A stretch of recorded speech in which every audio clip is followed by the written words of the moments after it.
In order that all sentient beings may attain Buddhahood, from my heart I take refuge in the three jewels. In order that all sentient beings may attain Buddhahood, from my heart I take refuge in the three jewels. In order that all sentient beings may attain Buddhahood, from my heart I take refuge in the three jewels. Whatever the virtues of the many fields of knowledge, all these are stages on the path of omniscience. May these arise in the clear mirror of intellect. O Manjushri, please accomplish this.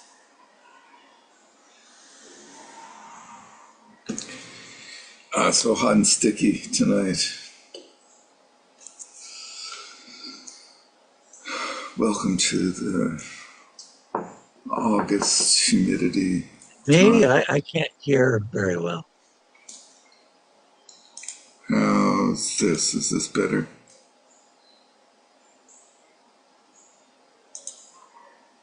That's okay. How's this? Is this good? Turn up volume. Oh, I know. How's this? How's that? Is that any better? That's better? Chris Dillon, that's better? Okay. All systems are go. Tonight is our last class in perusing this wonderful book, Shamatha Vipassana, an anthology of Pith Instructions. We also have the Sambhina Motionless Sutra here, in case we get to that. And tonight being the last class of a course is a very festive evening, right? You all have some festive food and drink. All right. Festive water, celebratory water. Wish it was ice water. I think we're on page 314. Anyone agree or disagree?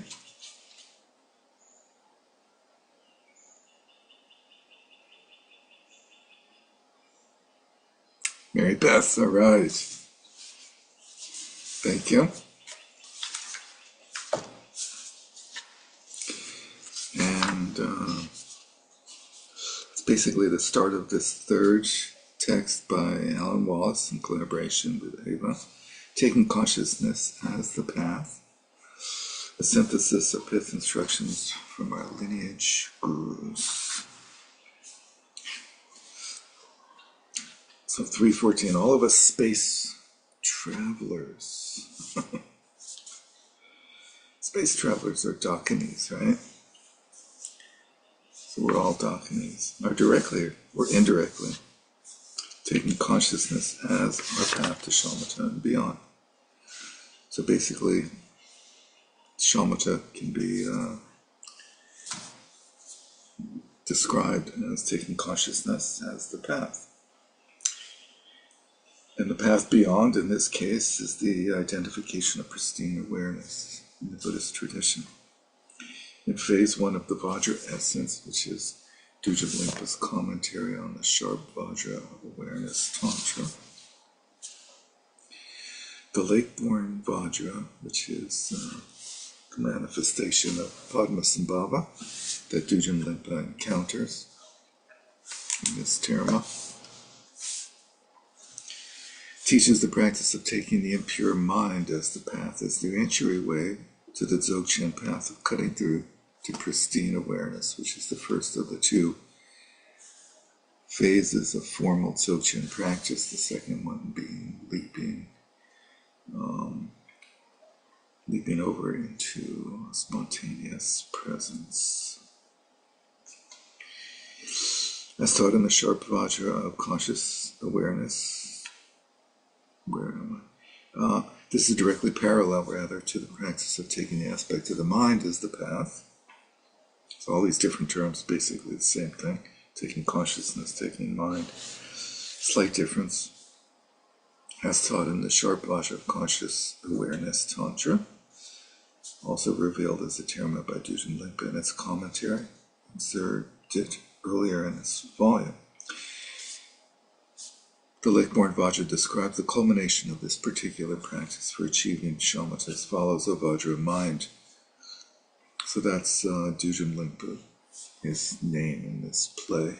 The bonds of mindfulness and firmly maintained attention are gradually dissolved by the power of meditative experience until finally, because the ordinary mind of an ordinary sentient being, as it were, disappears, thoughts go dormant, and roving concepts subside into the space of awareness. You then slip into the blank vacuity of the substrate, in which self, others, and objects disappear. So that's our introduction to the substrate, is that it's a blankness. Initial reaction to it is a blankness. The state that becomes manifest, in which the appearance of self, others, and objects have vanished, in which there is an inwardly focused grasping to those experiences of vacuity and luminosity, is the substrate consciousness of the substrate. This description corresponds closely with many other classical descriptions of the achievement of shamatha within the Buddhist tradition, there, wherein the five physical senses no longer perceive their objects and the mind is completely focused within a domain of subtle mental consciousness. As J. Tsongkhapa writes in his concise presentation of the stages of the path to enlightenment, finally, when you settle in meditative equipoise, only the aspects of sheer cognizance, luminosity, and bliss of the mind appear, without the appearance of the signs of visual form, sound, and so on. In the context of Dzogchen, this subtle dimension of brilliantly lucid, non-conceptual consciousness is simply called the substrate consciousness, but not in the philosophically reified sense typically associated with the Chetamansha school. Subtle difference there. There is consensus then from the Pali Canon to Asanga Shravaka Bhumi, Kamala Shila, Tsongkhapa. He's stating these, but he didn't really give excerpts from them supporting that. But we know in the Pali Canon, the descriptions of the achievement of dhyana, the first absorption, through kasina practice does involve this dissolving of the senses into avoidance. Let's see, and many other authoritative sources within the Indian Tibetan Buddhist tradition that the achievement of shamatha as a necessary basis for fully realizing the fruits of vipassana involves a withdrawal, an implosion of the five physical senses. In the Dzogchen and Mahamudra traditions, however, if one continues to meditate diligently, one will pass beyond this phase of an inwardly focused grasping to the experiences of acuity and luminosity, i.e. the substrate, to a phase where the creative power of consciousness that manifests as outer appearances is once again unimpeded, but in a transformed way, so that one may remain in flawless shamatha with the senses clear. And I remember now that we did read this last week, talked about sort of a sacred world appearing. In this vein, the Lakeborn Vajra goes on to describe a further stage of practice, still within the domain of shamatha alone, yet is more advanced than taking the impure mind as the path, because the meditator already has the capacity to rest consistently in the substrate and substrate consciousness, undisturbed by even subtle mentation or conceptualization. Here is just a partial account of this phase of meditation, which is not yet exactly imbued with the wisdom of Vipassana, and thus is not yet the actual practice of cutting through to pristine awareness, though one may be very close. On the other hand, someone with enthusiastic perseverance may recognize that this is not the authentic path, and by continuing to meditate, all such experiences defiled by clinging to vacuity or to vacuity and luminosity are cleared away into the space of awareness, as if you were waking up. Subsequently, outer appearances are not impeded, and the inner rope of mindfulness and firmly maintained attention is cut. Then you are not bound by the constraints of good meditation, nor do you fall back to an ordinary state through pernicious ignorance. Rather, ever-present, translucent, luminous consciousness shines through, transcending the conventions of view, meditation, and conduct, without dichotomizing self and object, such that you can say, this is consciousness and this is the object of consciousness. Ever-present self-emergent consciousness is free from clinging to the domain of experiences within mentation. So, cutting through to pristine awareness, almost.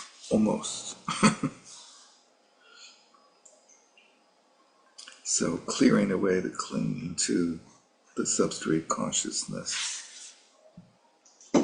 Outer appearances again appear in an unimpeded way.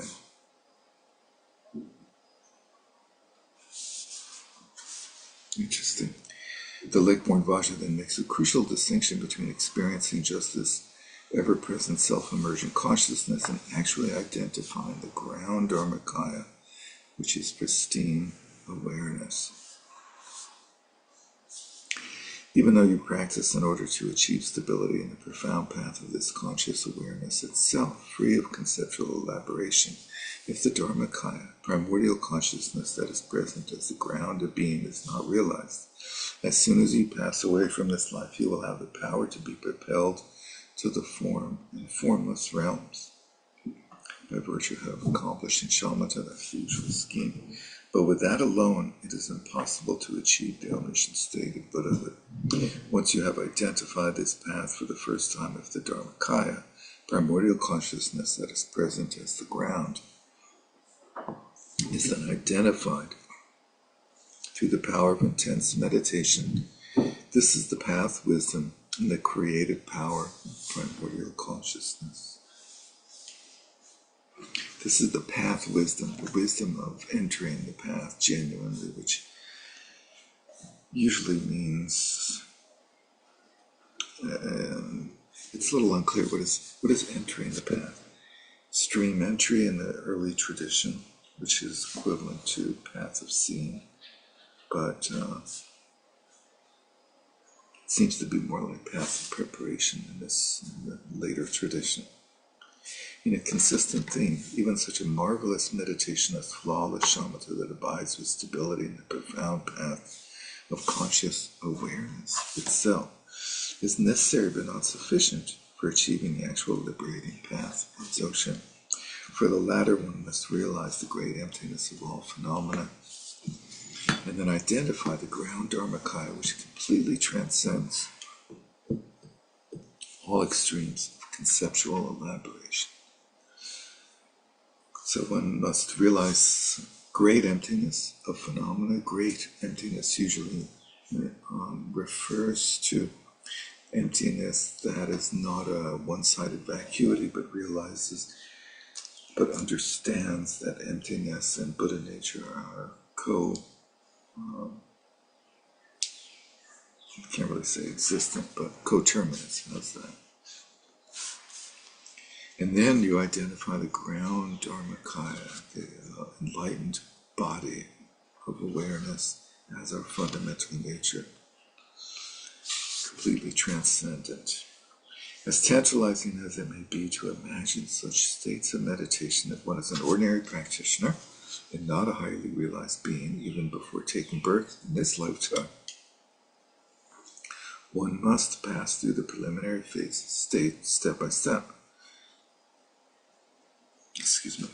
In phase 6 of the Vajra essence, there is a passage that clearly distinguishes a more advanced phase of shamatha practice known as taking consciousness as the path, which makes manifest unimpeded ordinary consciousness, which is the ground of the mind, from the beginner's phase of taking the impure mind as the path. So this odd distinction between taking consciousness as the path and taking mind as the path.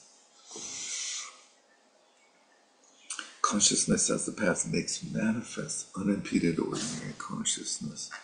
So presumably the eighth consciousness, which is the ground of the mind, the substrate consciousness. In the beginner's phase, you observe thoughts with the conceptualization that the mind is observing the mind. You observe conceptualization with consciousness, and you seek the path that merely elicits the upheavals of pleasure and pain that are produced when you correct, modify, accept, and reject with cognition and mentation. You seek the path that merely elicits the upheavals of pleasure and pain that are produced. By taking the impure mind as the path, you purify the mind, gradually subduing the five obscurations, which were those obscurations to the completion of shamatha that we saw in the last text. But because you are still observing the movements of the mind dualistically, this elicits outer, inner, and secret upheavals, as mentioned by Jujun Limpa in the text, taking the aspect of the mind as the path above. When, in phase one of the Vajra essence, the Bodhisattva boundless great emptiness asked the lotus-born Vajra why it is necessary to practice such meditation, which often arouses various painful and even frightening meditative experiences. So we talked before about how the deep immersion in shamatha brings psychic material to the surface and ripens karmic potentials, such that one has experiences various painful and even frightening meditative experiences. And it's not sufficient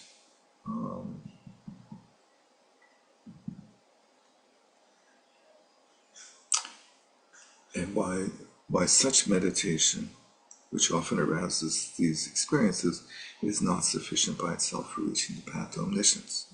The lake-born Vajra responds or explains how Vajra mind, when individuals with coarse, dysfunctional minds agitated by conceptualization initially enter this path. By reducing the power of their thoughts, their minds become increasingly still, and they will achieve stability free of forgetfulness. On the other hand, even if people identify conscious awareness but do not continue practicing, they will succumb to the faults of spiritual sloth and distraction. Then, even if they do practice due to absent-mindedness, they will become lost in endless delusion. That's an interesting statement, sort of like if you stop practicing, then it's very hard to get back into it. So it is necessary to practice meditation for all these reasons. The mind, which is like a cripple, and vital energy, which is like a blind wild stallion, are subdued into service by tethering them to the stake of meditative experiences and firmly maintained attention. Once people of dull faculties have established the mind as primary, they control it with the reins of mindfulness and introspection. So establishing the mind as primary means establishing that the mind is the primary object for our cultivation on the path.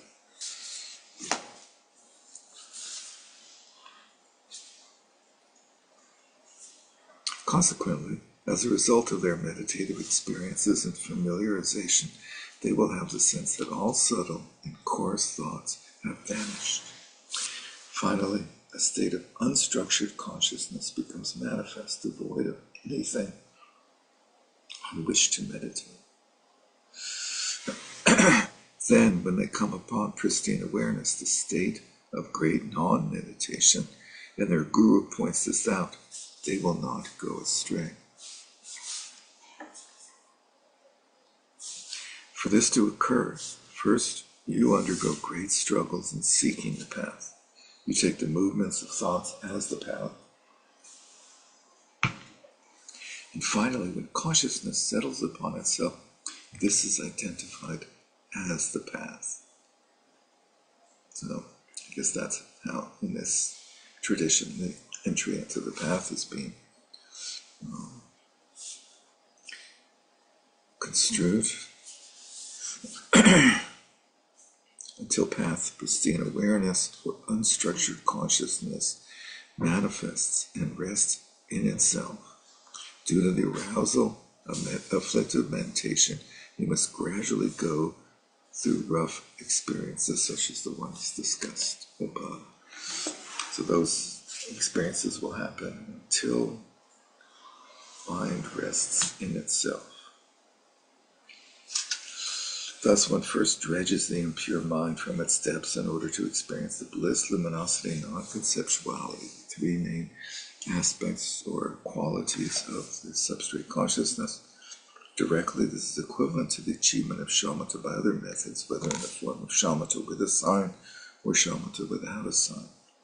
Dwelling lucidly in the substrate consciousness alone, however, impedes outer appearances. It does not by itself constitute a path to enlightenment. Nevertheless, shamatha with all five jhana factors present is a necessary baseline from which to support the realizations pertaining to any of the Buddhist paths to enlightenment. From the Shravakayana to the Dzogchen path is explained by the late-born Vajra Dujam Vipas visions. Once one has fully achieved shamatha, can thus dwell with ease in the substrate consciousness of one and perseveres in this meditation while understanding that it must lead beyond itself. Eventually, as described above, all such experiences defiled by clinging to vacuity or to vacuity and luminosity are cleared away into the space of awareness as if you were waking up. Subsequently, outer appearances are not impeded. The inner rope of mindfulness and firmly maintained attention is cut. In the experience of ever-present translucent luminous consciousness that ensues, one then has the robust capacity to take consciousness itself as the path, because one has, at least while resting in formal shamatha meditation, transcended the vagaries of the coarse and pure mind. It appears then that this more advanced practice of taking consciousness as the path, as described by the late-born Vajra, is closer to practicing and eventually remaining in flawless shamatha without a sign.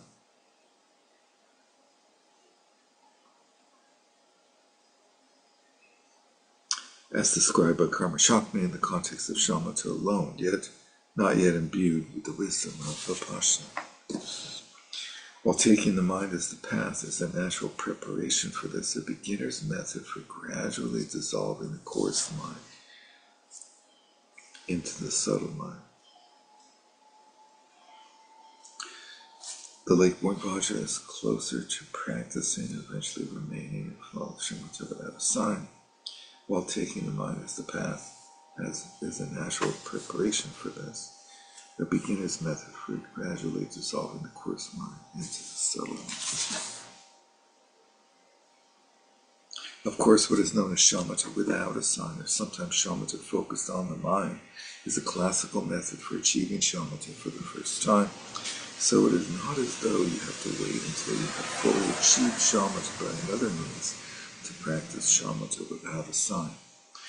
This is the practice in which you rest in the stillness of awareness, ascertaining but not analyzing the sheer luminosity and sheer cognizance of awareness, free of grasping the thoughts regarding the past, present, or future, as described in different ways by both Karma Shakti and Yangtang Rinpoche within this volume. Moreover, whether one is initially taking the impure mind as the path or eventually taking ever-present consciousness as the path, both of these methods involve settling the mind's natural state, and an indispensable foundation for this, as I have emphasized before, is to have settled the respiration in its natural rhythm. But this does not mean you must have totally mastered settling the respiration in its natural rhythm before you can begin either of the above two practices, let alone shamatha in general.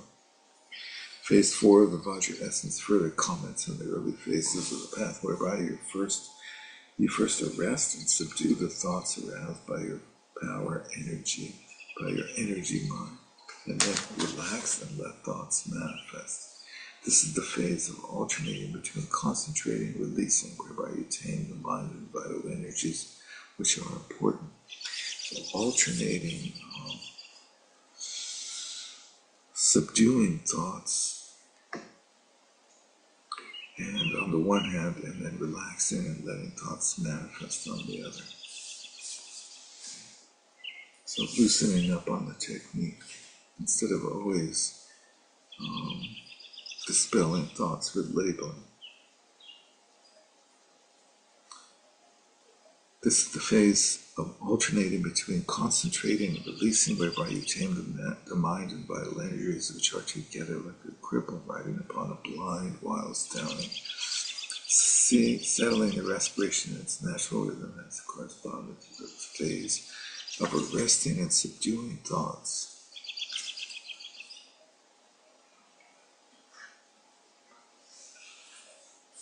And a gentle but effective way for doing so is the familiar practice of mindfulness, of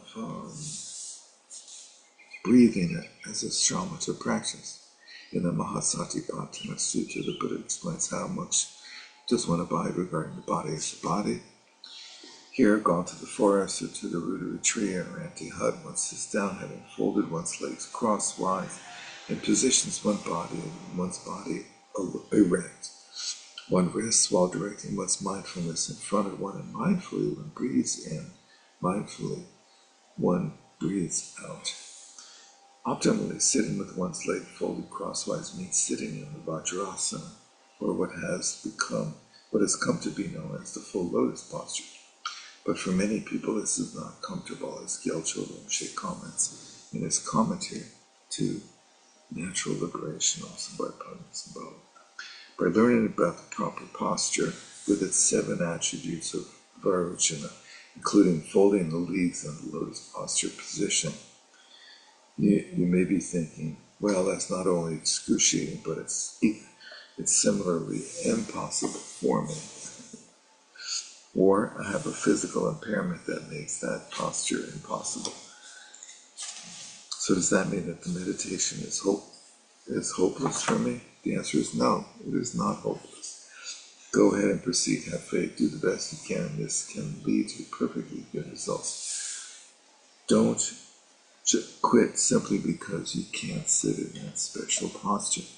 In terms of the posture, it's generally best not to meditate lying down.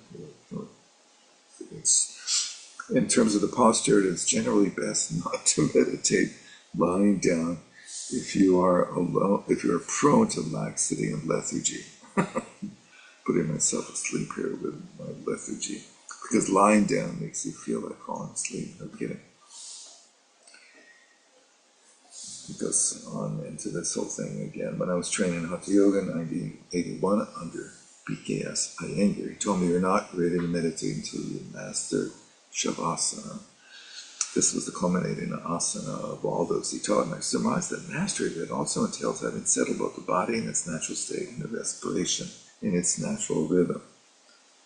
I surmised that mastery of it. Sounds like he did not master it at the time.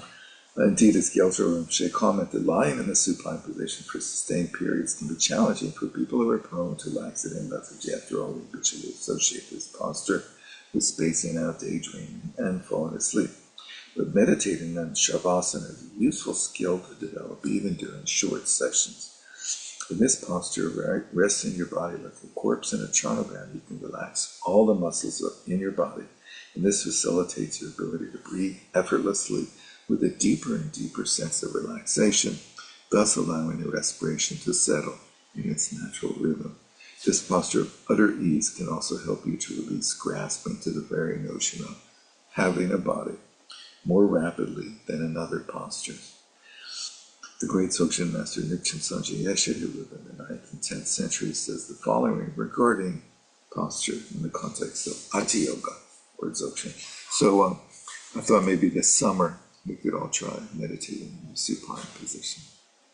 See if you can actually do it successfully for short periods of time, 5, 10 minutes, without falling asleep all the time.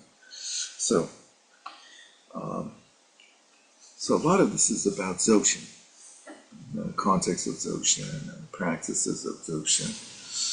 And I wonder if there are people here who are not tantrikas, who are interested in becoming tantrikas. And if so, let me know. And some pointer in some directions, up or down, things like that. As for the physical posture, from the yoga of generating the deity onward, so generating the deity being the early stage of deity yoga, the body is fashioned as that of a deity, so no posture is specified. It's basically whatever posture the deity is in. Since one is free of any notion of grasping to a body as a body, there is no definitive posture. Now, suppose you wonder whether this refutes the cross-legged postures of the lower vehicles. Once you are no longer focusing on the body as a body, those postures are not refuted. If you're not deliberately taking up a posture, whether you are sitting in a cross-legged posture or lying on your back or lying face down, there is no contradiction. An actual contemplative should do as is comfortable, but not because of laziness. Moreover, returning to the Mahasatipatthana Sutta with the confidence that it is not at all contradictory to Dzogchen. Interesting confidence. The Buddha's instruction to direct your mindfulness in front of you is crucial, and it clearly indicates that you should practice with your eyes open. Now, I'm unaware of any place where the Buddha says that in the Satipatthana Sutta. I don't know if anyone else looked it up, but he says with your eyes, with your establishing your mindfulness in front. But I don't think he says anything about your eyes being open. Hold on a second, it's ringing again here.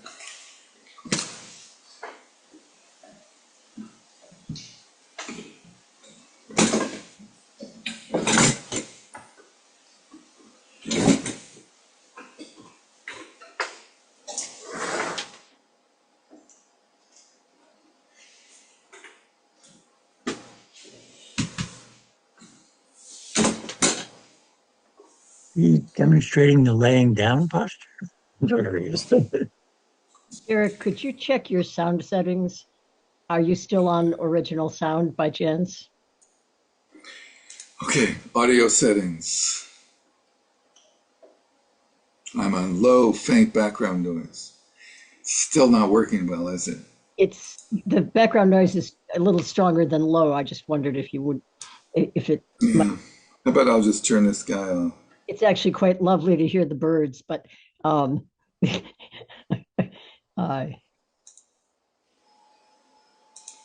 this? okay. Somehow the volume had gotten turned down. That's weird.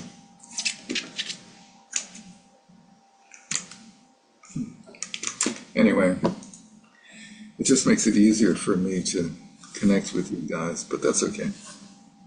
You can see you. Some of you. Let's see. It clearly indicates that you should practice with your eyes open, resting your awareness in the space in front of you, as taught so often in the Tibetan Buddhist tradition. Then, in the fivefold sequence to achieve shamatha, one should, these are the 5 aspects that the Buddha does give for mindfulness of breathing. Mindfully note the inhalation and exhalation. Note the long in and out breaths as long. Note the short interim in and out breaths as short. He adds the word interim, implying that in between long breaths you're going to have short breaths. And I'm not convinced that's in the sutta as well. But anyway, authentically experiences the whole of the body while breathing in and out, and notes that the formations of the body have been utterly refined while breathing in and out.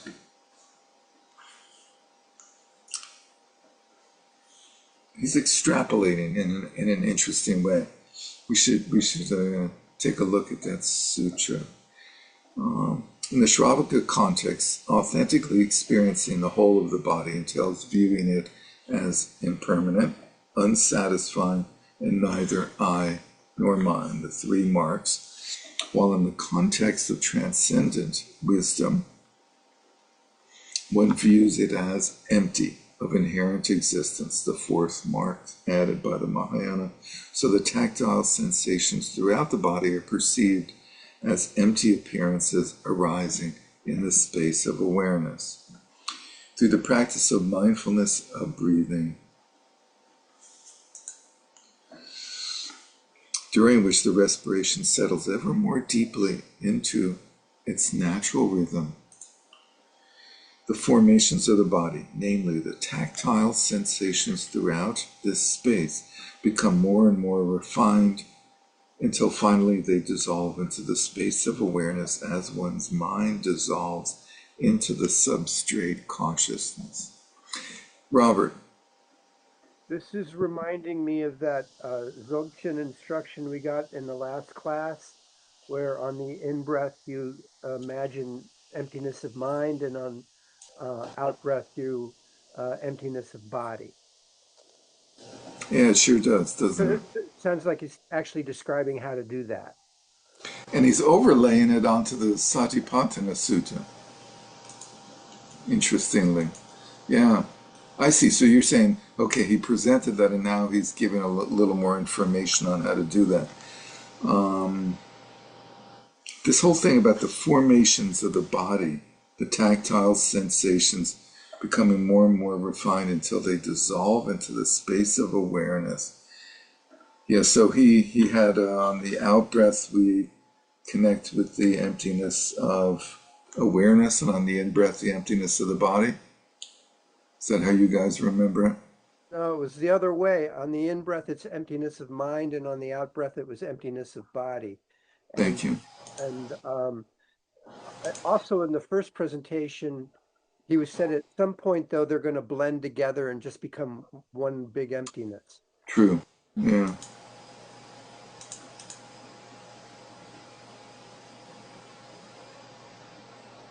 Yeah, I think that's probably worth trying. Yeah. Okay, let's take a look at this sutta quickly.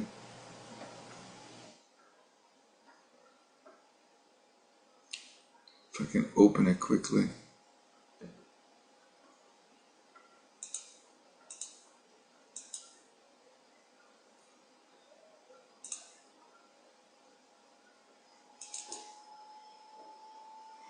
Can you guys see that? Not yet. Oh, now yes. Okay. Here's mindfulness of breathing.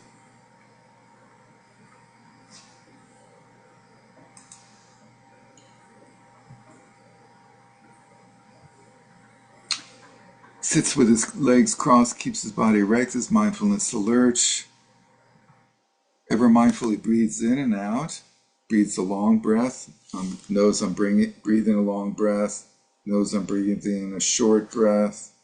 Experiencing the whole breath body. I shall breathe in and out. So that's step 4, according to Lama Allen's version.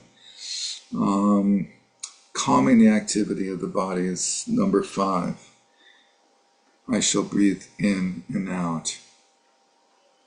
And there's an analogy of a turner. And a turner, I think, usually refers to somebody making something on a lathe. If you know what a lathe is, how they make like wooden bowls. Short turn, a long turn. Breathing in and out, a short and long breath, experiencing the whole body, and calming the activity of the body.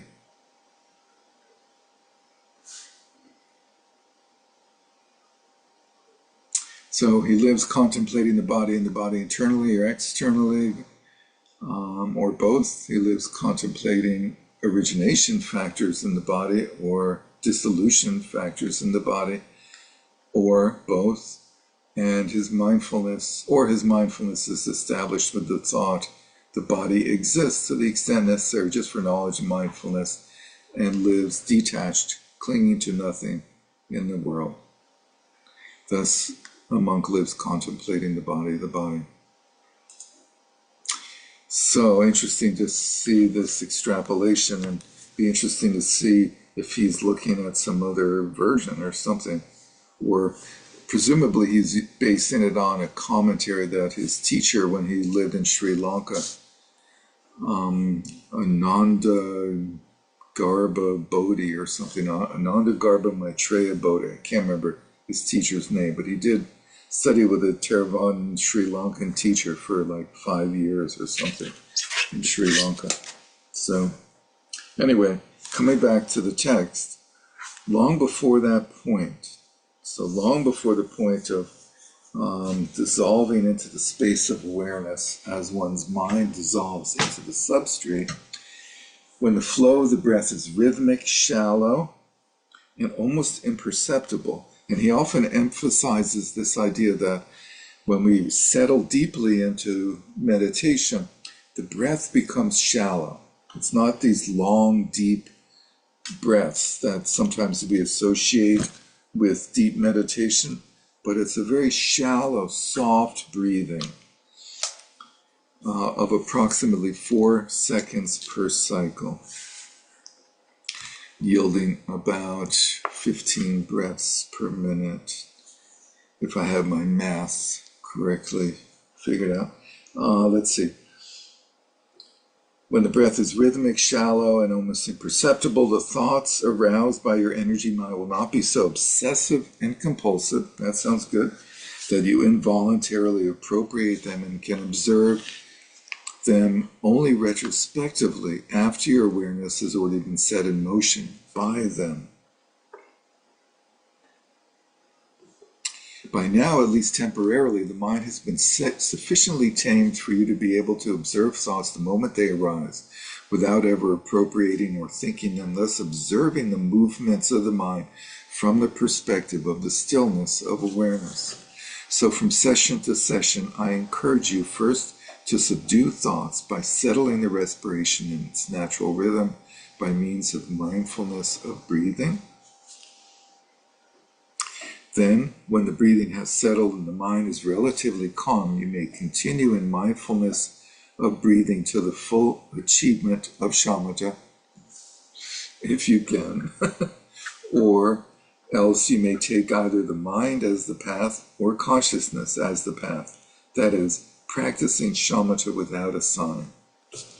So this seems to be his way of understanding those terms, that taking the breath as the object is different than shamatha with a sign, and that shamatha without a sign is basically taking the mind or consciousness as the object, really.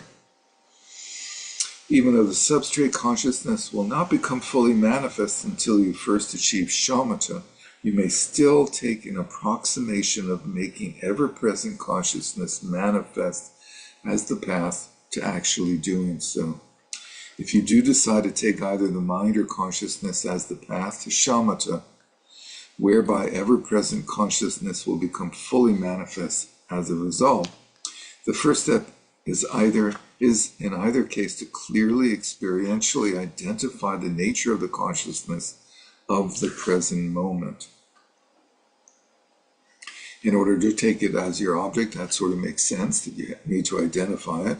As Padmasambhava writes in the book, where the text Natural Liberation, also translated by Alan Wallace and commented on by Gyaltso Rinpoche, then while steadily gazing into the space in front of you without meditating on anything, steadily concentrate your consciousness without wavering in the space in front of you.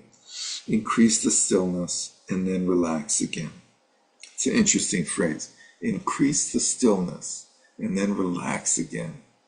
So increase, intensify, and relax. Occasionally seek out, what is the consciousness that's concentrating? Steadily concentrate again, presumably on the space in front, or in other words, on the mind, and then seek it out again, turning the mind in on itself again. And do that in an alternating fashion. So presumably meaning looking at the mind as if you're not you're outside of the mind looking at something, and then looking into the mind without in a sort of non-dualistic fashion. Consciousness can be identified only by way of its two defining characteristics, luminosity and cognizance. And here, I should have mentioned this before, luminosity is the quality of something or anything appearing in the mind, right? Any content, any conscious awareness that is any content of awareness that's experienced is classified as luminosity, as the mind's luminosity. It illuminates the mind. It's sort of like at night when fireflies light up in the darkness. They illuminate the darkness by lighting up. And so thoughts sort of highlight that space of the mind. They illuminate the space of the mind. Whereas the cognizance is purely that quality of knowing whatever it is that's going on in your experience, and has no content of its own, so to speak, let's say. Let's see. From moment to moment, its luminosity can be recognized by the manner in which it illuminates or makes manifest all experiences and appearances, including that of consciousness itself. This recognition is retrospective, moment by moment, in that you identify the luminosity of the consciousness of the preceding moment. So he's let's see, and the same is true of recognizing the cognizance of the preceding moment of consciousness.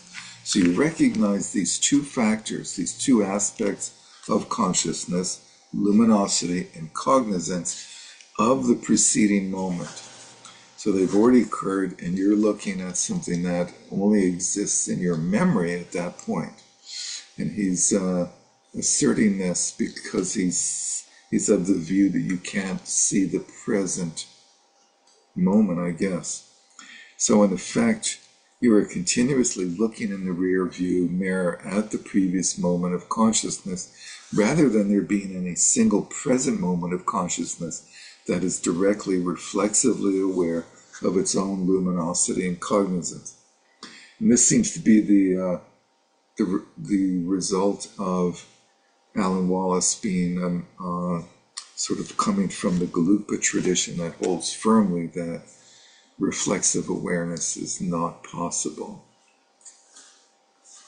Experientially, however, you do not need to analyze this distinction while practicing shamatha alone, because the main point is to remain free of conceptualization regarding any of the three times, past, present, and future. So one doesn't pay attention to whatever time period those objects of one's awareness are from, but one just pays attention to them. Once you become deeply accustomed to this meditation, however, you may not be satisfied with observing the effects of consciousness, the experiences of knowing and perceiving appearances, and you may wish to peer right into the nature of consciousness itself, the consciousness that illuminates all appearances and knows all things.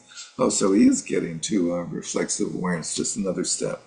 After all, we can say that we experience and know things only because we as sentient beings are imputed on the basis of individual streams of consciousness. When we seek for the referent of the consciousness that has the attributes of luminosity and cognizance, it always eludes us, because it is not one thing. As in the case of the mind, which the Buddhas of the past, present, and future have never seen or never see, so is consciousness unfindable.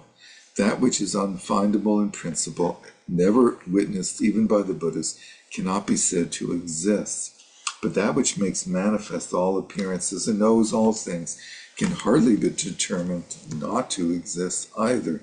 So we can only conclude that ultimately consciousness is neither existent nor non-existent. It is empty of both conceptual extremes. and presumably also both and neither, completing the four-fold tetralemma.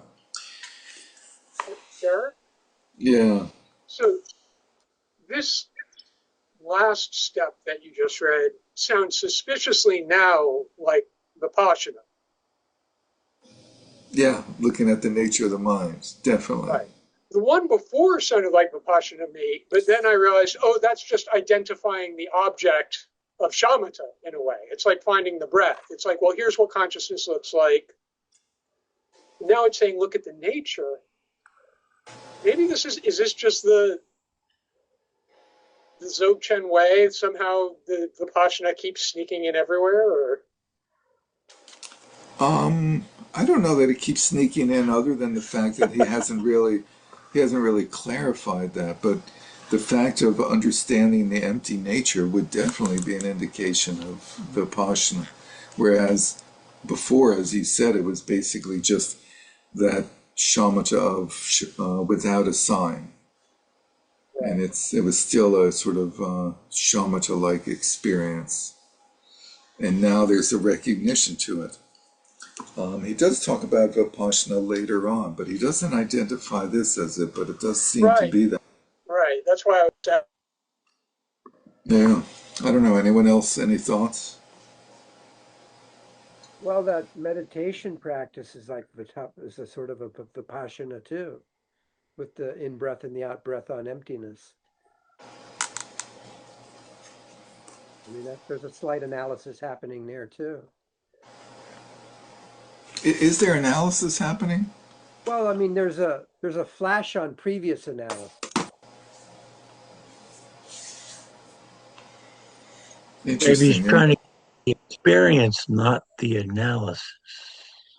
Yeah. Yeah. Because there are places where Karmachakme and others talk about shamatha on the nature of the mind as emptiness, as a shamatha, like meditation on the nature of the mind as emptiness, as a shamatha meditation. But it's a curious distinction. Trungpa Rinpoche mentions that too. He talks about in the Profound Treasury. There's this chapter. I think it's luminosity and something. And he mentions this doing practice, that shamatha experiences emptiness and Vipassana experiences appearances. And I showed that to Elizabeth, and she was like, "That's really weird. I've never seen that before." And then I saw it at Karma Chakme in something that he wrote as well. I saw something. I don't think I have it within reach here, but during this past week or so, I think it might have been in that Sharp Vajra of Awareness book. I'm not sure, but I read one page. I'll try to find it and share it, where I read it and I thought, oh my goodness, this is like Trungpa Rinpoche's panoramic awareness thing. It was talking about this kind of incredible spaciousness quality. I'm doing this from memory of something I read last week, but it was like kind of an aha moment of, oh my goodness, and it was definitely obviously in the context of Dzogchen teaching, and so I thought, wow, maybe this is sort of where that approach came from. Wow, cool. Yeah, please do look for it and share it. I've got it marked. It's like on the other end of the house, so I can't reach That's it right great. now. Cool. Thank you. To return to the recurrent theme, so on the bottom of 324, the recurrent theme of concentrating your consciousness in the space in front of you. It is important to note that this is not a confined space like the space inside your room. Rather, during the daytime, it is all the space between you and the appearance of the sun and the clear blue sky. And during the nighttime, it is all the space between you and the night sky and the appearances of the moon, the planets, and the stars. The space in front of you includes all of external space in which physical objects appear. How does this external space relate to the internal space of your mind, in which all thoughts and mental images appear during the daytime and all dreams appear during the nighttime? In the Vajra Essence, Phase 1, we read how the Bodhisattva boundless great emptiness. So in this commentary by Dujam Lingpa, where he's he's called the Vajra of something or other, there's all these other bodhisattvas that interact with Padmasambhava. Anyway, boundless great emptiness declares his insight to the lake-born Vajra Padmasambhava. The essential nature of my mind is without doubt definitely space. During the daytime, earth, water, fire, air, self, others, form, sound, smell, taste, touch, mental objects proliferate in the domain of space, while the conceptual mind appropriates them. In dream appearances as well, the ground of the mind appears as space. In all physical worlds, their sentient inhabitants and all sense objects proliferate as before. In future lives, too, the essential nature of the mind appears as space, and in that domain, all physical worlds, their sentient inhabitants, and all sense objects appear in the same way. The mind appropriates them, and one is deluded over and over again.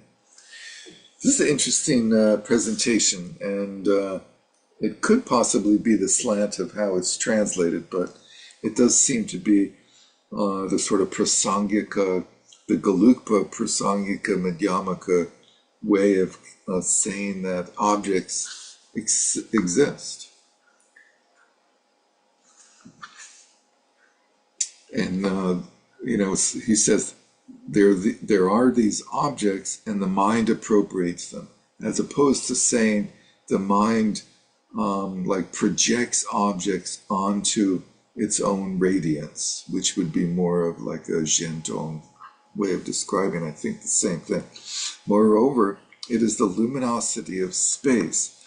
So the Zhentong would be like appropriating the luminosity of space as those objects. But anyway, here we have, it is the luminosity of space itself and nothing else that makes appearances manifest. That makes appearances manifest. That's an interesting sort of clunky phrase for a prasangika, I think. The ground and essential nature of the mind is space itself. I thought the essential nature of the mind was emptiness, and emptiness, he's like talking about space as if it's something. I don't know, or maybe it's emptiness. Thus the conclusion is that external and internal space are indivisible. There is no demarcation between them.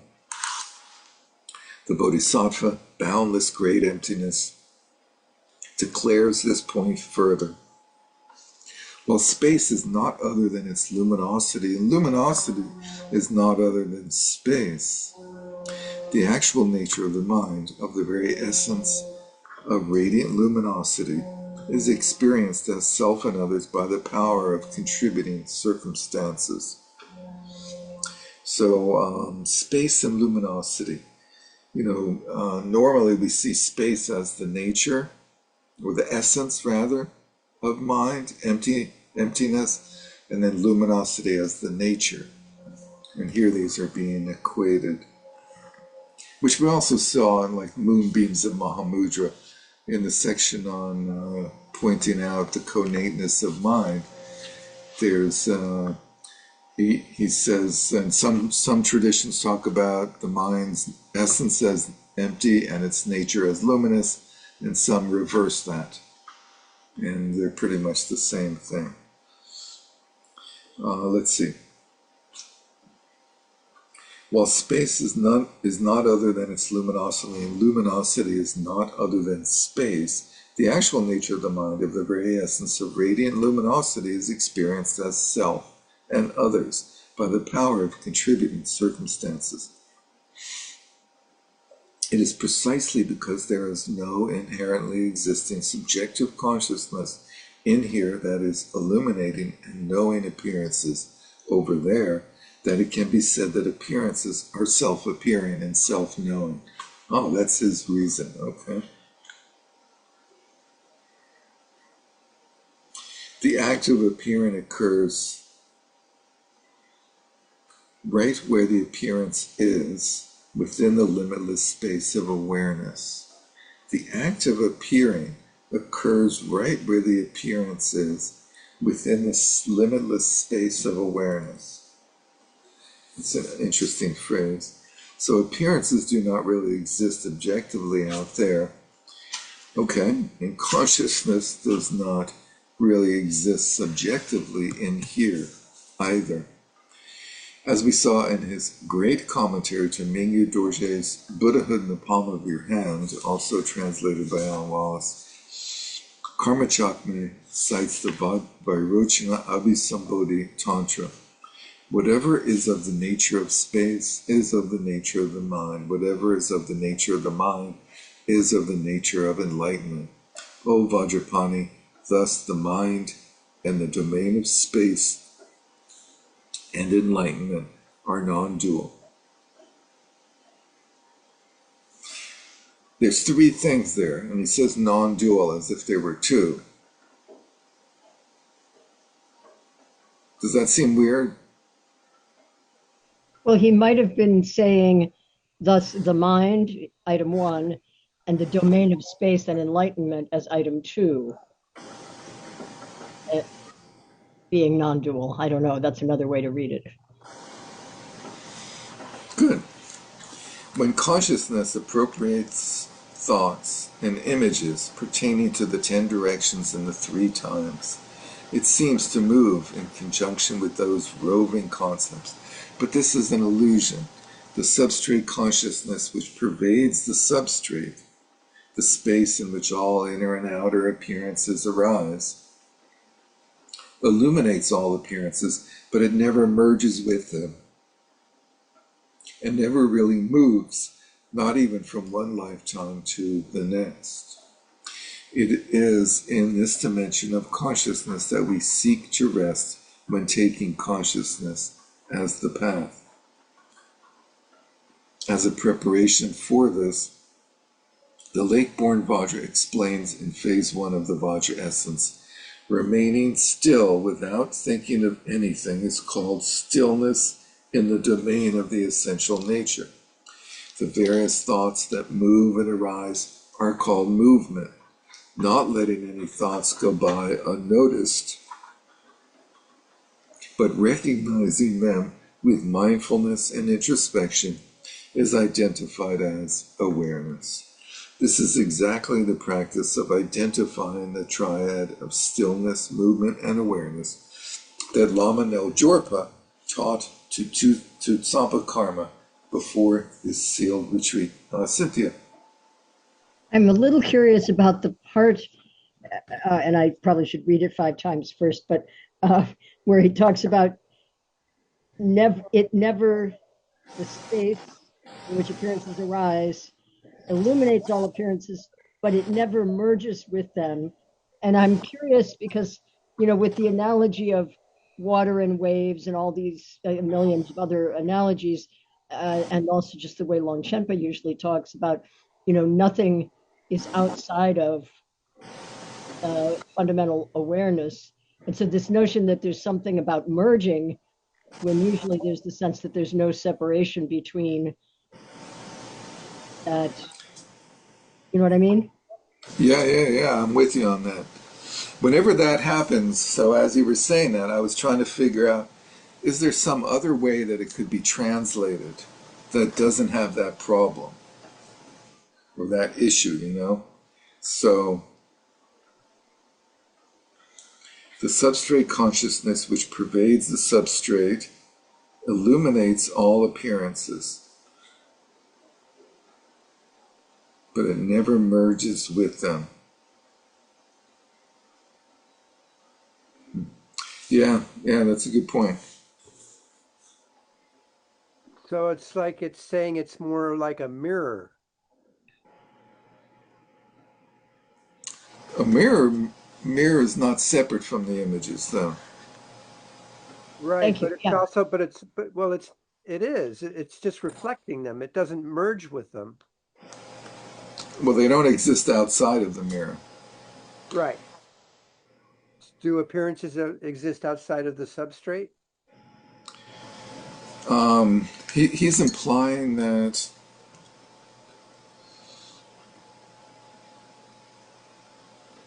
the substrate consciousness illuminates the appearances that occur in the substrate. But he's implying that it's like separate from the substrate, Although the consciousness. I just flipped back to the page before just for a second to see where he's coming from. And there's a line that says, the act of appearing occurs right where the appearance is within the limitless space of awareness. So I don't know. I mean, it's not clear at this point whether appearances are purely in the mind, in the awareness, which would be the waves in water type of view, or is there something else that I don't know Right. that he's positing externality or anything like that, but this notion of separation and merging seems a little weird. Yeah, there's also like this implication of distances, Yeah, which is weird. right. I mean, obviously, this whole thing gets very complex trying to understand what view are they coming from, really. And as you said, maybe it's a translation issue. Who knows? So like there's an inside and an outside. Yeah, it's a little odd.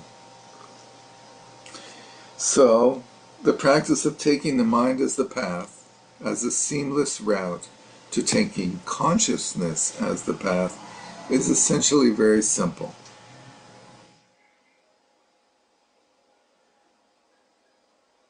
It's such an odd phrase. I still can't quite figure out the difference between taking mind as the path and consciousness as the path. I mean, he clarified that taking consciousness as the path is shamatha without a sign, right? I think that taking mind, I think it's sort of I think his basically taking mind as the path is like the beginner stage. And then as you evolve, you have the capacity to, once the course mind is settled somewhat, then you can do the next step, which is taking consciousness as the path. I mean, I think that's, And what's the difference? Is it that mind has sort of content and consciousness doesn't? I think it's just degree of purity or coarseness is what I don't really know, but I've been struggling with the same thing. And in general, it seems like he's often used the term beginner when he talks about the mind part. And so I'm just Yeah. thinking that he's viewing it as stages, progressive Okay. stages. Anyway, it's essentially very simple. When you re- when you re- when you remain still without thinking of anything, you are already resting in the domain of the obscurative, essential nature of the mind. the ignorant nature of the mind. The mind, the essential nature of the ignorant mind, which is the substrate consciousness. Continuing in this practice until you are continuously, simultaneously, and effortlessly aware of the stillness of your awareness and the movements of the mind, called manifest mindfulness, brings you closer and closer to a direct, naked experience of your own substrate consciousness.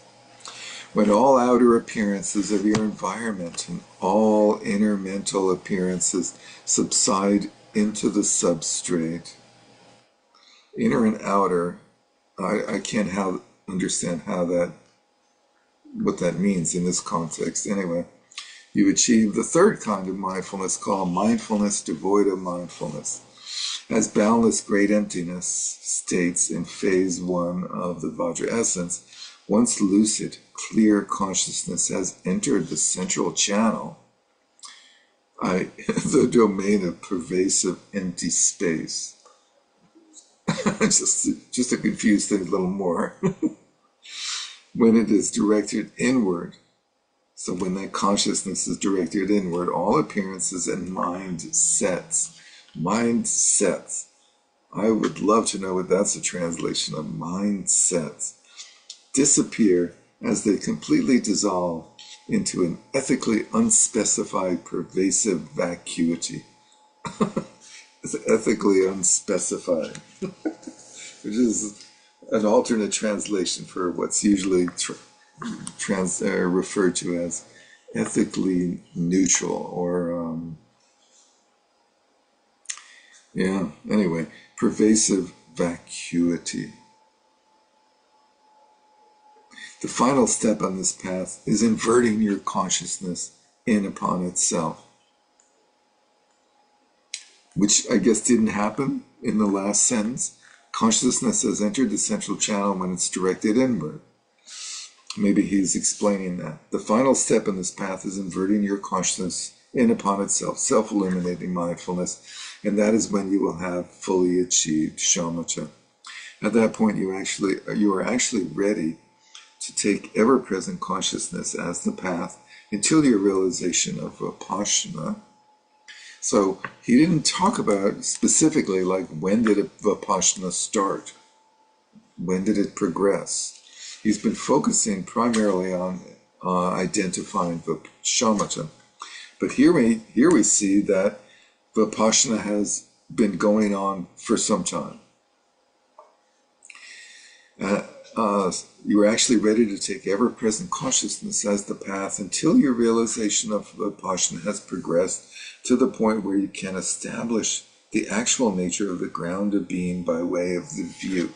So, presumably, the actual nature of the ground of being is different than the substrate, the alaya, although it's not clear. Then you can progress swiftly to the main practice of sustaining the view of the great perfection by way of meditation. A little unclear, especially for those of you who have been devoting a great deal of time and effort to spending many hours in meditation each day in full-time retreat. As the weeks and months go by, you may wonder how well you are progressing. While it is certainly important to examine whether your practice is authentic, ruminating over comparisons can be a waste of time. As Jujun Rinpoche writes in his Extracting the Vital Essence of Accomplishment regarding the various stages of the path, these demarcations of... So that text, by the way, Extracting the Vital Essence of Accomplishment, I think is often called something about the mountain retreat. These demarcations of meditative experiences and realizations may occur in a normative sequence, whoever norm is, without prescribed order, all at once, according to the specific capacities of different individuals, or the differing capacities of specific individuals. But at the time of the fruition, there are no longer any differences. While the 9 stages of mental stillness of the developmental model may seem ordinary and linear in their progression, in reality, that may not turn out to be the case for each individual practitioner's experience along the road to shamatha. So he just entered the rarefied domain of Trungpa Rinpoche in his way of presenting the 9 stages as not necessarily linear, which I've never seen other than Trungpa Rinpoche. So here we go. This unpredictability is all the more evident in terms of the discovery model. We have all these models, the discovery model, in which there are just these 4 kinds of mindfulness. Tertön Leriblingpa corroborates this point in The Vital Essence of Primordial Consciousness, in the book translated by Wallace, in the book Open Mind. Do not contaminate your practice with many critical judgments. Do not be impatient with your meditation and avoid great hopes and fears that your meditation will turn out in one way and not another. At the beginning, you should have many daily sessions, each of them of brief duration, and focus well in each one. Whenever you meditate, bear in mind the words no distraction and no grasping, and put this into practice. So in Mahamudra, what are the precepts? No distraction and no contrivance, right? And no meditation in your meditation. It can be helpful during formal sessions in between them to ask yourself, am I right now practicing correctly and to the best of my ability? If the answer is yes, then allow yourself to discard any evaluations of how fast or how well you are progressing. Be satisfied in the knowledge that you are practicing correctly in the present moment without hope or fear regarding the future outcome of your practice. The Lake-born Vajra repeatedly emphasizes that simply taking consciousness as the path, even after having achieved shamatha, does not in itself bring one onto the authentic path of Dzogchen. In phase 6 of the Vajra essence, he comments, insofar as this consciousness functions in a way that does not realize the view, outer appearances are reduced to an ethically unspecified state. And since these appearances are still taken to be real, reification is not counteracted. Inwardly, your own body appears to be ethically unspecified. What does that mean, that your body is ethically unspecified? That means that you don't have a evil or a good body. And so the fixation of reifying the body is not counteracted. And since both outer and inner appearances are taken to be ethically unspecified and autonomous, you do not transcend the mind, so this is still called the mind. So even if you abide in the culmination of taking consciousness as the path, without yet realizing samsara and nirvana as great emptiness, you still will not have identified pristine awareness or yet reached the Dzogchen path.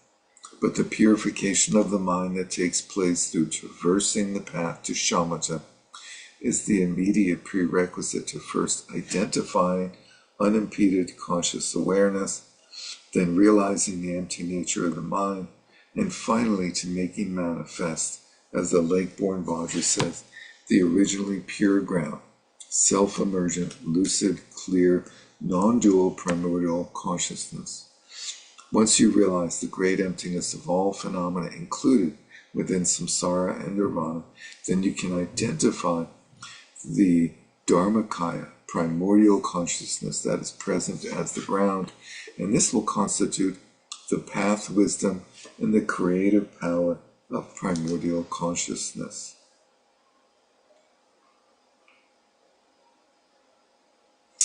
These are the crucial realizations that enable you to enter and proceed along the authentic path of Dzogchen.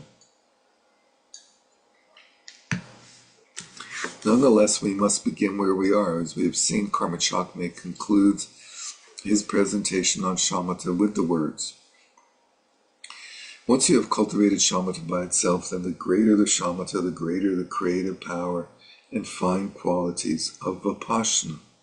If shamatha is weak, the power of vipassana will be weak, just as the little rain falls from a small cloud, or a small flame burns from a small piece of wood. Therefore, I beg you now to dispense with recitation and other virtuous practices, and do your best to still your mind single-pointedly. Thus, it is crucial to recognize that the inconceivable transformative power of vipassana will only come once we have gained the stability of flawless shamatha by itself.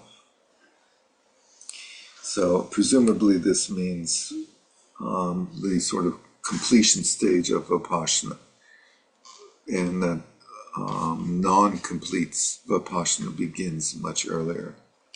But that's not clear as well. What is it that will turn your reading and study of all these sublime teachings into an irreversible path within your mind stream? Clearly, it may require thousands of hours of practice and eventually an uninterrupted flow of single-pointed practice, which is what a retreat actually means, continuous practice.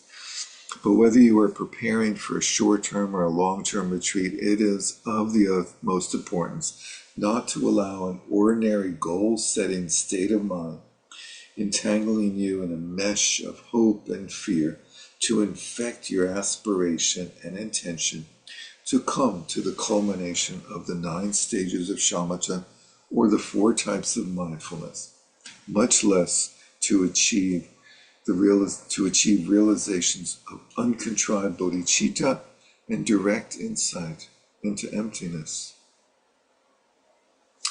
I wonder what the difference between those two are, uncontrived bodhicitta and insight into emptiness.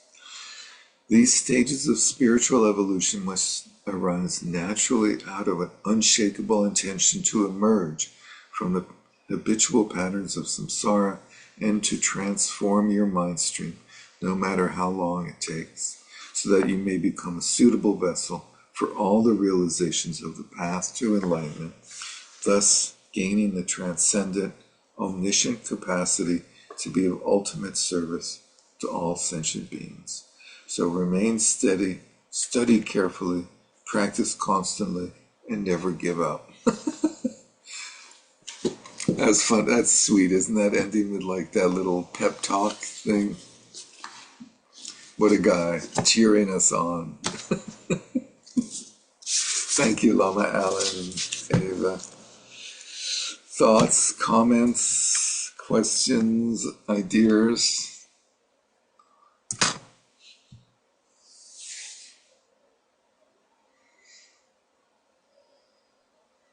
Toasts? Mary Beth. Oh, Mary Beth and Brom. It's not a toast. I just sort of have enjoyed uh or found the language of this particular book to be so like contemporary and fresh and accessible. And I don't know if I've noticed that in the past when we've read Alan Wallace's translations, like something about this one was a little different. I enjoyed it. I don't know if it was a feminine voice or if he just was choosing different things that are more contemporary, but I liked it. So thank you for the choice. Cool, cool. What an interesting comment. And I mean, the selections, most of them are by far from contemporary. Although the last section, of course, is contemporary, but he does have the influence of his partner in this, Ava Natanya, and that clearly has made some difference. And that's interesting. Has anyone else felt that way or noticed a difference in the Yeah, language? I noticed that too. Like the first time we did Alan Wallace, I was just like, this guy is just off his rocker. He's totally ridiculous. This was, yeah, more approachable. Yeah, Or he was just like like we've also some done a lot. total nerd. Yeah, we've also done a lot, so we've changed a lot and heard, so we can hear it in a different way. But I've been really surprised. I've been listening to his retreat teachings over 4 years, beginning in like I think 2019 or 2020, and it's so different. I had listened in preparation for that. I listened to one from 2012, and it was so different from that. And then it's changes each year. You can really see him change each year. And now he gives these every once in a while. He gives a public talk, and it's even more different. So it's interesting to see that evolution over time, and good to hear that it's more accessible. Was there someone else, Rob, or anyone else on this topic? Rob, what else? What did you were about to say something? No.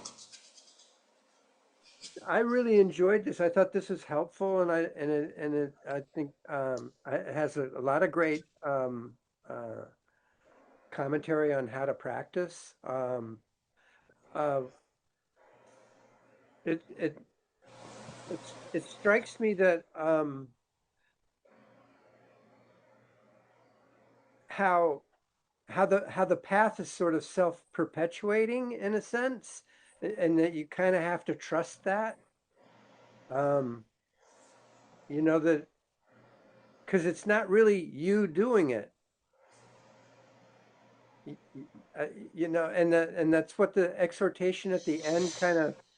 I saw that as a little bit of a two-edged sword because you're kind of you're talking to someone there who's not there. That's interesting. And so, does the path naturally tend to take you in a certain direction, or does it No, sort of? it's karma really is what I'm beginning to think. It's who how you find your teachers and how they find you. Yeah, yeah, we naturally line up with certain traditions, and it's like Yeah, we're ready for those traditions. exactly. Because once you start taking credit for this, it gets tricky. Yeah, It gets really tricky. And when you invest from that point of view, that's when it gets like, that's where I think a lot of pitfalls can happen. yeah, yeah. That's true. But a dharma without credentials. Yeah, I mean it's got to be that way. You can't own it. And in fact, I mean the profundity of it all is such that it's like imagine the toothpaste being squeezed out of the tube, right? It's it's like that, you know, and then it's gone, and then you know, you know, so that's what no hope, no fear is really about. That's great. The toothpaste has only one way to go. Out. Yeah, but it's been accumulating for a long time, so it's going to take a while. It does, doesn't it? It's like it's like how long does it take to use up a dental floss roll? But yeah, and then how long does it take to use up a delusion? Yeah, that can take a very long time. But this has got really good practice ideas going on in it. I mean, a lot of really good things in here. And also on just on what to think about, Yeah, what to ponder, and when to do it. yeah. Because this book really this is like the practice off the cushion book. In terms of studying it. Yeah, well, in terms of practicing,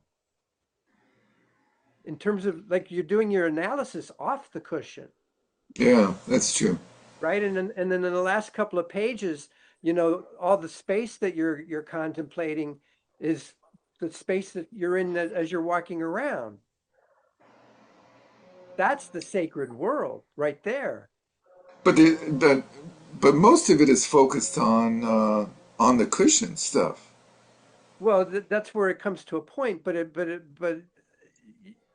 it's what you're doing off the cushion. You're kind of honing on the cushion. That's for sure. Um, Neat. and this has a lot of good off the cushion stuff going on. Anyway, thank you for this book. It's interesting. Yeah, yeah, yeah. It's a very interesting book. I'm really happy we went through it, and I'm glad people enjoyed it. I sort of wish like it had like an easier sort of summary at the end of like what how do you practice this? How do you like bring it all together? But maybe down the road. Yeah, thank you for saying that because actually, as I went through it, and I do appreciate this book also, but I did find myself trying to sort of like sometimes I would actually start trying to write that, capture and list and, try to make a a path, a kind of manageable practice path out of it. And it's not that easy because partly because you know, obviously he's bringing together lots of different sources, and they're Yeah. all different and all that. But there, anyway, yeah, it doesn't. It gives lots of great insights, and at the same time does not give you a easy start here and end up there. You know. Yeah, yeah. There's no like it's missing like a really coherent, clear presentation. And like Vipassana, where was Vipassana in this last set of three writings? You know, it's very unclear like where the Vipassana part is and how you cultivate that. And you know, to some extent, he was like putting it off until you accomplish shamatha. But then here and there, it'd be like, oh, you already have a certain level of vipassana in order to be experiencing these things. So that was a little confusing. Um, Anyone else? yes, did you see the fireworks in the background of my screen before? I saw one little weird flash. What was that? I have no idea, but I did not do it. It Wow. happened earlier, but I didn't do it. And so I'm just wondering, am I, I thought it was sort of a visual effect, like you know, like if you raise your hand, the hand thing goes up, right? I didn't touch anything on the computer at that point. I'm looking at you, and then all of a sudden Yeah. I'm seeing fireworks in my background, and I'm thinking, I don't know. But anyway, I found it enjoyable, and I feel like I understood it until I started thinking about it, which is weird, like I'm reading it and slowly and all, but yeah, I mean, there's plenty to go back and keep. Yeah, yeah. That's an Thank interesting you. comment, though. It's like as you read each sentence, you feel like you're there. But then, like when you try to piece it together, it's a little confusing. So, anyway, in the fall, we're going to go back to Realizing the View with Chris Wilcox. We'll do part three, which is early Tibet. And then in the winter, we'll do part four, which is the later Tibetan tradition, culminating finally in the text The Lion's Roar of Zhentong by Mipom. And then probably in the spring,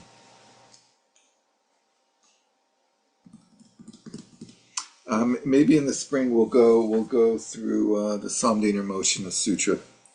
There's a certain Tibetan teacher that recently gave a program on the Samdhina Mochina Sutra and explained it. And I think his commentary on that chapter 8 could be very interesting and worth going through. I don't know if anyone knows him. He goes by the name of Dzogchen Punlap Rinpoche. And he did a program on it at Natarta Institute a few years ago. And they finally published it. And there's a new translation of the Samdhina Mochina Sutra as well, which I have circulated from 84,000. This Gregory Forgue did. And then he also published it, which was unusual for that project, but that apparently is going to be a trend here and there. They're going to publish things, which is great. So I'd love to go through that again, and also the first and third Bhavana Kramas of Kamala Shila. We've been through the second one a number of times, and that has many translations, and it's pretty clear. But the first and the third one are much more around like the context for meditation, and he goes through the three prajnas, and we went through it once years ago, and I would love to go through that again. So that's sort of my hope for next spring, to not to plan ahead by any means, but all right, Cynthia, what is that? The core text of the Yeah, this one is the core practice manuals of the Indian and Tibetan traditions. And oddly enough, I usually keep one of these. I sort of go back and reread some of these source books here and there. And so this one actually has been one that I've been rereading. And so it was funny that I had just reread that, or I had been rereading that older translation of the Samdini Mochana Sutra chapter, and then you sent out the new one, and so I now I have to go and compare them, of course, Yeah. because Yeah, we'll do that. Yeah, it's let's not do that. so easy. I mean, some of it is kind of complex. Yeah, yeah. Can you hold it up again? This whole Sure. thing of taking the non-conceptual object and the conceptual object and then analyzing non-conceptual images. Yeah. So that's cool. Yeah. So that was from 2018. Yeah. And that one plus mixing mind with space. We went through another, it's another amazing collection of texts. And that one's been recently transcribed. All of the talks were transcribed from that course and then edited and combined into one transcript. And so this is a project that certain very diligent and highly capable colleague has been working on for many years. And it's very exciting to have this finally come to fruition. And we'll start posting them on the website. And I'm incredibly grateful to Barbara Brooks for doing this. Yay, Barbara, thank you. All right. And so there's a few others that she has done all the individual talks for, and then gradually, hopefully, she will put them together into a combined document. Anyway, thank you all very, very much for joining in and sharing your input. Really appreciate that. And hope you all have a wonderful summer, and hope to see you again in the fall. Probably start like the third Tuesday of September. Thank you. So let's dedicate our merit. By this merit may all attain omniscience, may defeat the enemy wrongdoing from the stormy waves of birth, old age, sickness, and death, from the ocean of samsara. May I free all beings by the confidence of the golden sun of the great east. May the lotus garden of the Rigden's wisdom bloom. May the dark ignorance of sentient beings be dispelled. May all beings enjoy profound, brilliant glory. Thank you. Thank you.